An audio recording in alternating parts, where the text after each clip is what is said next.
Welcome to What's Going On, the weekly podcast and videocast of First United Methodist Church in Yankton, South Dakota. Hi, and welcome to this week's episode of What's Going On. I'm Pastor Katie here at First United Methodist Church, and I'm glad you could join me for this episode.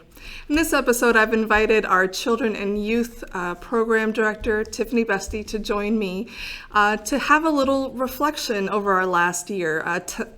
This week is our final week of our 605 children's programming and our youth group programming. During the summer, we take a little bit of a hiatus. They change up their schedule a little bit just because people are out and about doing vacations and things like that. We'll also be spending time in our camping ministry. So I thought this would be a good opportunity to hear from Tiffany some of her reflections on children and youth ministry over this past year. And so I think I really just want to dive in a little bit and what is one thing that really stands out to you this year as far as something with the children or the youth that really was like, that was a high point for the year? Man, I don't know if I can pick one thing. I think that my favorite things are when our children and our youth come together to do something, whatever that might be. I love it when our youth have the opportunity to pay it forward or backward or whatever you might want to say as far as the things that they are able to do for our kids. So Trunk or Treat is a great example of them taking some ownership and bringing, cars to the church and decorating them for the kids to come through during the Halloween time. I also really like our Easter extravaganza. Again, I do a little direction with the youth as far as this is sort of what we want it to look like, but a lot of it is just them running with the ideas that they have and deciding what games or activities that they want to do with them. So those are probably like two specific times where we're coming together as a group and they're taking on the role of mission work, and it's an easy place for our youth to do some mission work when they are working with our kids. And I also always really love our kids' youth Christmas service. The way that has come together in the last couple of years with preschool through high school age, whatever we have, all having their own sort of part in that, and they just do it. And like literally on that Sunday, I sit up there probably more for moral support than anything, because they just do a really great job of whatever it is they've been assigned or whatever it is they've chosen to do and running with it. So those opportunities that we have where our kids are working together all the way from the littles to the bigs are the times that I probably enjoy the most. So you kind of said that on like the Easter one in particular, like they kind of run with it. Is that something that they look forward to doing? Is that something that they've sort of taken ownership of? Yeah, I think so. And I think in a little bit it also breaks up just the routine of regular Wednesday night activities, So there's usually at least one, if not two, Wednesdays beforehand where we're at least having discussions and starting to prepare for what's to come. And I think that they like, we just talk a lot beforehand and afterhand about how it's so important for our little kids to see these big kids still being involved. Right. And they've really started to recognize that recently. And these little kids, when they come to these activities and seeing these big kids that play with them and interact with them, it's just, I believe that the youth really embrace that quite a bit. And they're always like, we have kids that bring in activities that sometimes like blow my mind, what they're doing for these kids and doing it on their own. I mean, I'm not just giving them the things to do. They're coming up with their own activities and stuff. And when the little kids see then those bigger kids, maybe on a Wednesday night, if a big kid comes in to help and they go up to give them their hugs or whatever, it's like, this is what it's all about. This is why we do what we do. That was one thing I did notice over the course of the year is that there was starting to be more and more of the older kids starting to show up for 605 and just wanting to be involved. Yep. And there really was a sense of, because I sit in the Wesley Hall when we're eating, and I see like when some of those high schoolers show up, those little kids are just like, yeah, so excited to see them.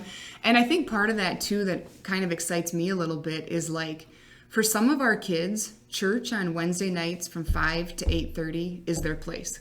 Like, and they're not, there's specified times of what age groups come when, but these youth kids are showing up early on. They just come down into a room, they find a room to sit in where our little kids are at, and when there comes time for an activity, they just kind of jump in and help out. And that actually was not something that I ever asked of them. And I've had some say, would it be okay if I came to 6:05? Absolutely, yeah, please do. And so it's really great seeing them take on, we've helped with this, we've helped with that, and now we're just going to jump in and help with weekly stuff. So that's been, again, that combination of the kids, but these youth kids sort of taking that on their own has been really awesome. Man, I think it just speaks to the character of the kind of kids that we do have in this church. Yeah. What would be something that people might find surprising? Like if you think about, and maybe let's start with the youth group. Maybe people have certain images of what youth group is like and what teenagers are like. What would you say, as coming in as a youth pastor, and you've been in this role now for a little bit, but still relatively new. Yeah. What are some of the biggest surprises that you've encountered in this time? I think my comparison is, having taught for so many years, I expected it to look a lot like a classroom, the content being different. But what I have found is that in youth group, they start to look much more like a family. Like it's kind of crazy, the interactions that will occur between some of them, and it's simply because you know how close they have become, where they do start to act like siblings, and you have to break apart little tiffs and quarrels and things, but yet it's always done in like true connection between the kids. And so I would say, when I was envisioning youth group, I envisioned it much more from like the teacher side of it, and what was the lesson going to look like, and what was the, we're always taught like, what are the goals of the lesson, what are the objectives. And there are a lot of nights where I start down one path and we go down a whole different path, and that's great. Like, I want them driving what it is we're talking about. I want it being relevant to them.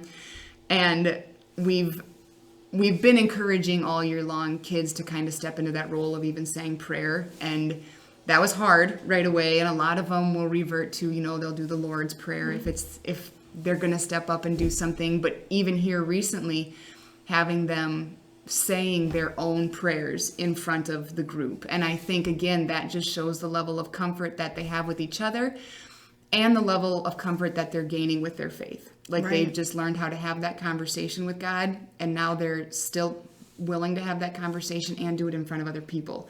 So I think that's probably what's been most surprising to me.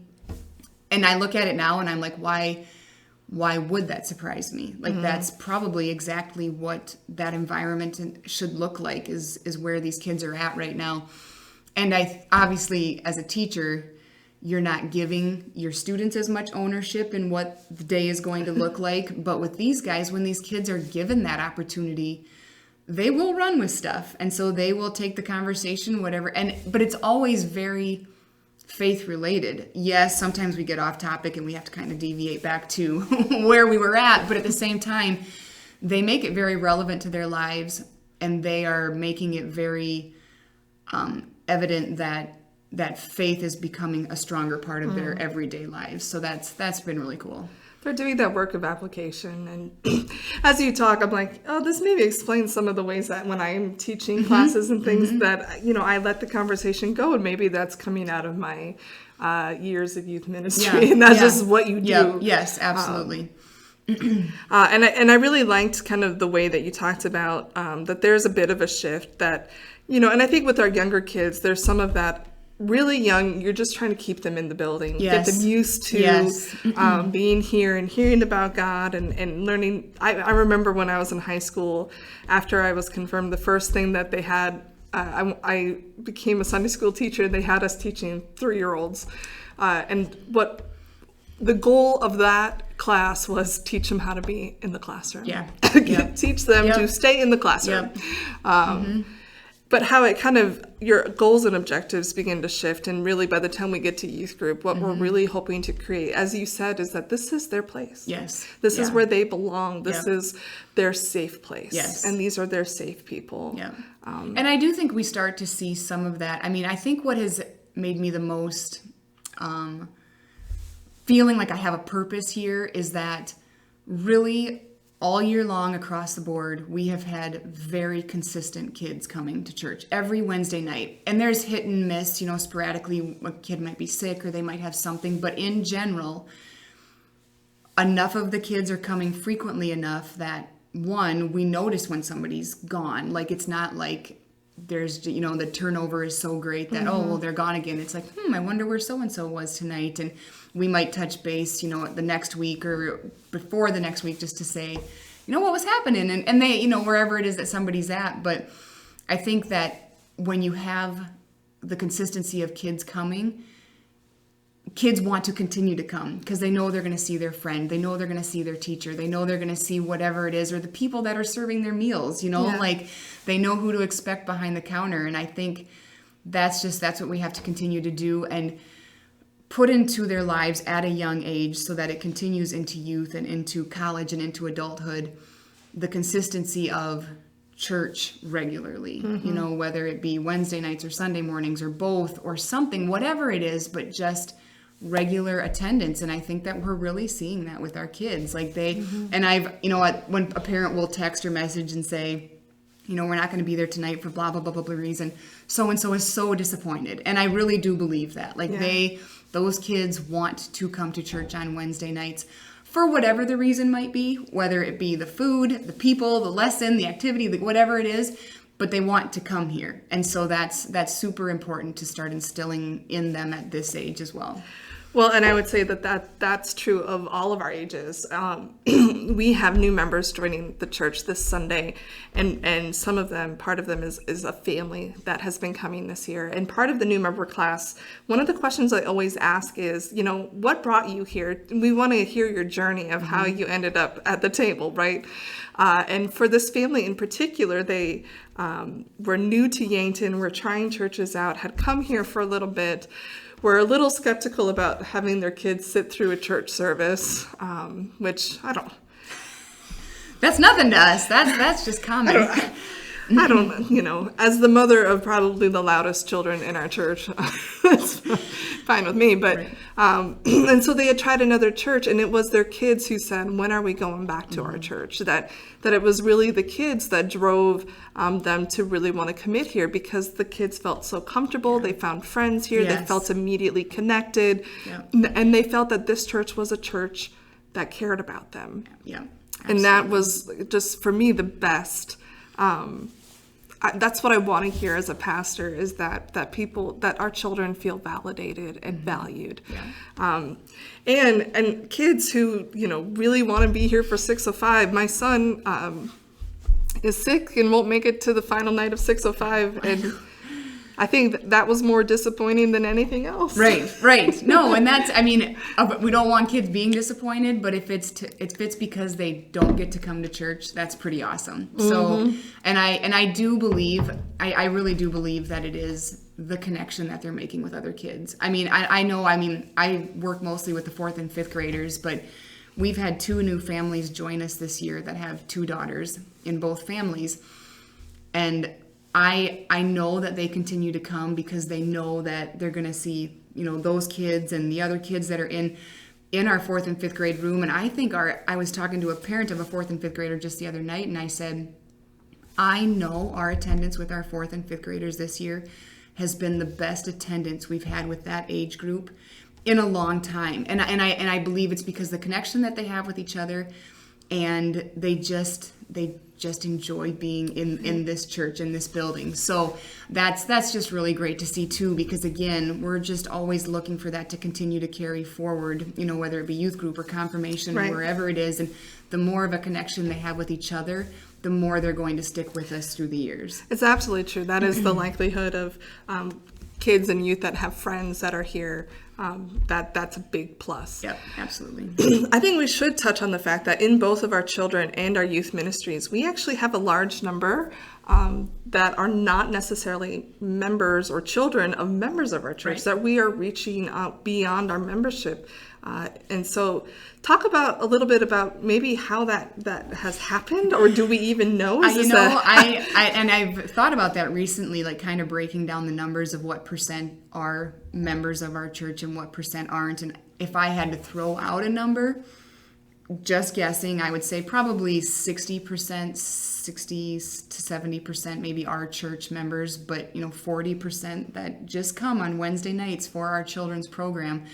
And how does it happen? I honestly don't know. Like I just have to imagine that somewhere in life, someone talked about what is happening at our church, and a parent said, well, that sounds like kind of maybe a good deal. And who knows, if they're at a church or what their church is doing at theirs. And it is hard to get a lot of kids kind of coming to your church. And the more we can have those conversations with people outside of church, the more people do want their kids involved in a faithful place, in a church. They do want that. And so I think also offering it on Wednesday nights has helped a lot.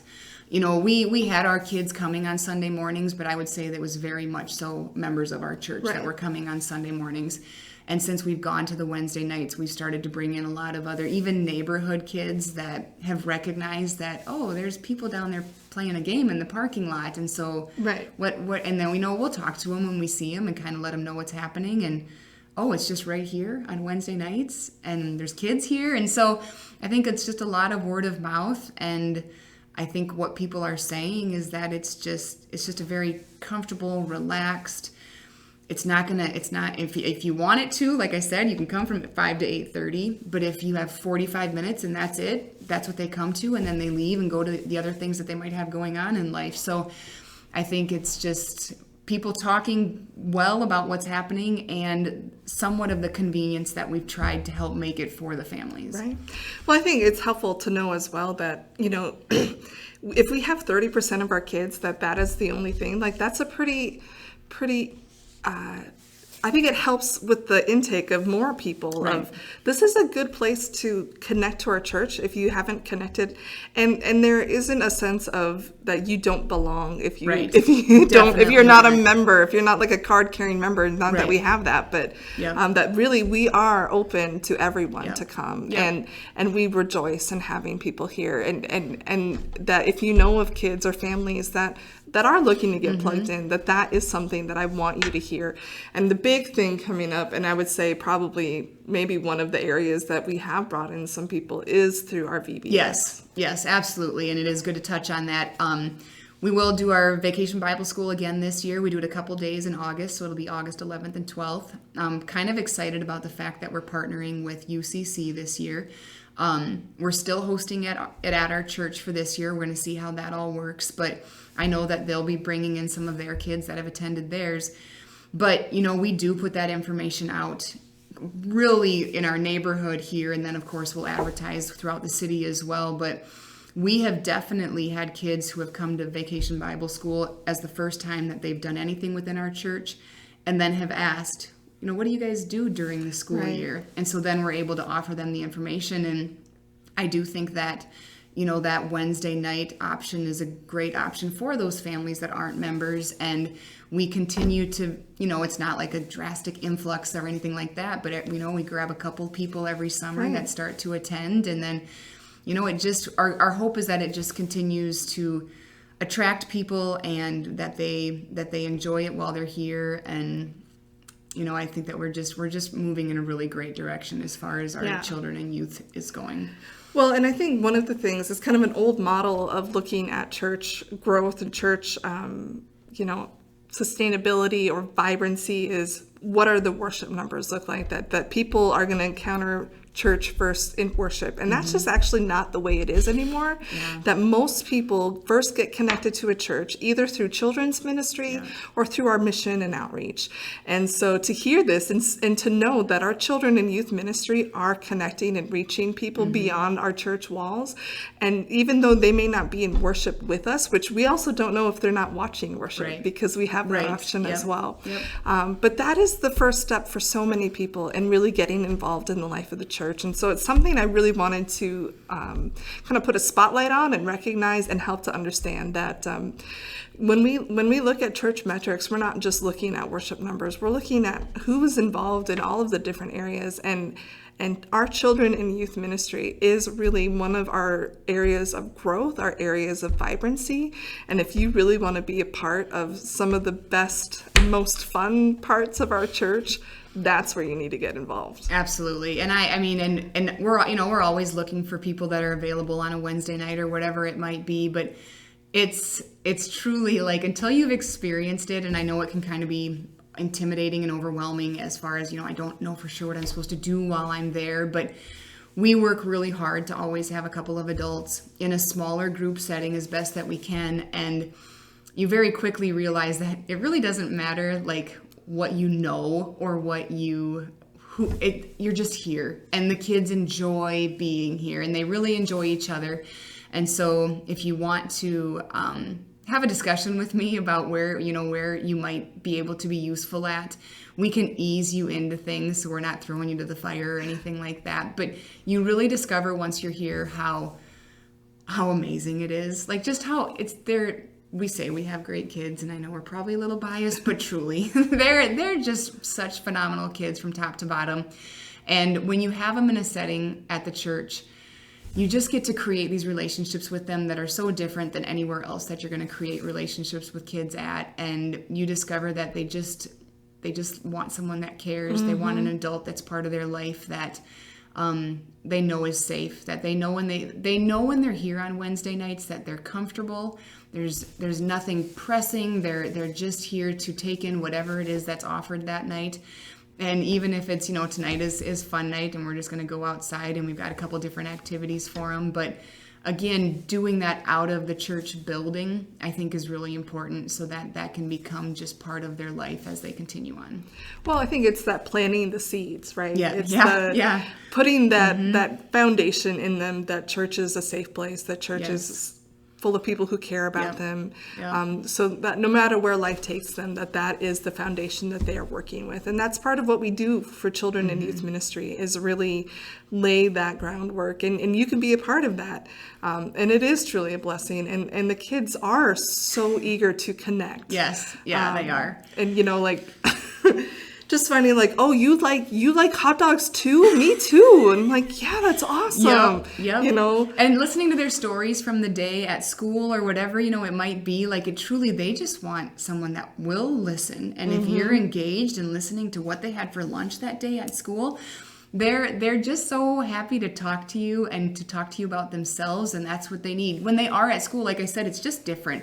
You don't get to really make the connections that you can here at night, because it is a little bit more laid back. You can sit and eat with them. You can go out and play with them. You can color next to them, whatever it might be. You just have those opportunities to really get to know them better. And I know as my kids get older, I start to recognize like life is going to get harder for all kids and people and adults as they grow, and knowing that they will always know that our church is a place that they can go to and be accepted and be just connected with a group of their own peers or the adults that are in the room. It just makes me feel so much better that when our kids are connecting at a young age, that hopefully it'll be the place that they continue to go to. And they need that as they get into the teen years and into the college years. They just need that space where everything just feels okay, and that's what we're trying to provide here. And from my own experience of youth ministry, especially in the teenage years, when teenagers believe that their parents know nothing. Because they do. That's part of their development. Having built relationships with other adults that can speak the same truth into their life as their parents are trying to do. But for whatever reason, when it comes out, my kids already, and they're not teenagers, but they love Tiffany, I think, more than me. Maybe not more, but as much as. And it's already to the point if Tiffany tells them something, that is like the most incredible thing. And I'm like, that's the same thing I told you 5 times. But I think that happens even more so as your children are developing the independence. So having a community and a place where they can go and have other adults that they've connected to that are not their parents, and it's frustrating, and I get it, but they're listening to, like, that's invaluable. Well, it's interesting you bring that up, because I just read an article the other day, like a scientifically proven article, how when kids hit the age of 13, their mother's, specifically, voice starts to not be recognized as much by their brain. So I'm trying to give my kids the benefit of the doubt that maybe there's actually something behind it, but like other voices that are new or distinguished from their moms actually engage in their brains better. So as I was reading this article, it just made me go down the path of like teachers and coaches and youth group leaders, like how important those people are, because as you said, I can say it, but literally my teen's brain is not hearing it. Right. And somebody else can come into their world and say the same thing, but because it's a different tone, a different vibration in their brain is recognizing it. So I'm sitting here thinking, great, every time my kids are in youth group, they're not hearing anything that I'm saying because it's mom's voice. But that's again where we go back to it takes a village. It takes a village, and we always are looking for other adults that want to come in and help. And again, you don't have to have the right things to say, and you don't have to have the perfect things to say. You just have to say, you just have to be there. You have to engage with them, and you have to. They will recognize you as a person that is there to support them through everything. And then they might be hearing some things out of somebody else's mouth that's not mine, and my kids may benefit more from what's being said. So I'm a little concerned that mom's voice is going to get tuned out, and that happens to be their pastor's voice as well. That's right. Though, isn't that kind of scary? Like like, oh boy, not only are they not hearing what I say at home, but now they don't hear what's being said at youth group either. I think Tiffany and I are just going to have to exchange notes and be like, okay, I'm going to take your kids out for ice cream. What do you need me to say? That way it goes in and actually the brain absorbs it a little bit, But that's what the church is supposed to be. Yes. And when we talk about our baptismal vows of really supporting the parents and family as we raise up the kids, this is part of what that means. And that scientifically, that's the way it's supposed to work. That's incredible. Saying right now, I know. So only more evidence of why we need lots of people to, and it just made me think, like, if it's a distinguished voice, if they hear somebody's new voice, it might even penetrate even more. So it's just important to have everybody involved, and hopefully, as a youth group leader or as a children's leader, I'm not the mom to the other kids, so they are hearing, some of what's being said here. And again, if you need to relay some information to me, that needs to go home to your child.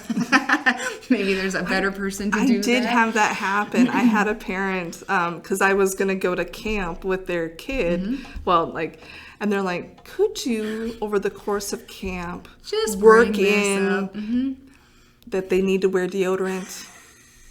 Could you just stuff like that slide that in there? And I was like, we'll work on it. Yep, we'll drop that hint somewhere in there. We're not above doing things like that. If it helps, that's what we're here for. Yeah. But it's what we're doing here, I think, is going really well, and it's heading in the right direction. And the more we can have people from our church involved in doing what we're doing, I think the more beneficial to everybody. And the adults get stuff out of it too. It's not just that the kids that are benefiting. In the last year and a half that I've started with the youth group, and children's has been even longer, but I know that I've taken more out of youth group than probably some of the kids at night, because it just resonates within me too. So there's huge advantages for the adults that are helping out as well. Absolutely. Well, I thank you for sitting down and visiting No problem. with me. I put her on the spot, and it's one of those things where she's like, I'm not sure I can say no. So Right. No, well, let's just do it. Let's do it. But I am so excited, and there's so much to be thankful for and to praise God for in our children and youth ministry. And I just want you guys to be able to hear that. And if you have questions, don't hesitate to ask. Absolutely. And be praying for our children and youth over the summer. And as we plan for the fall, again, we invite you to be a part of this vibrant ministry that we have here at the church. It's a part of what God is doing in and through us. And we are very grateful that God has invited us on the journey. Yep. So until next time, God bless. The 17th has been the final night of 6:05 in our Wednesday worship. And so for the summer, we are moving to Sundays only at 10 a.m. So we invite you to be in worship with us Sunday mornings at 10 o'clock, either in person or you can join us online. If maybe you're out camping, you can catch us online on your smartphone or tablet. And we'd love to have you join us that way. But until next time, God bless. Thank you for joining us for this episode of What's Going On, a podcast of First United Methodist Church in Yankton, South Dakota. We'd love to have you join us for worship on Wednesday nights at 6:15 or Sunday mornings at 10 a.m. You can also worship with us online at firstumcyankton.org or find us on YouTube.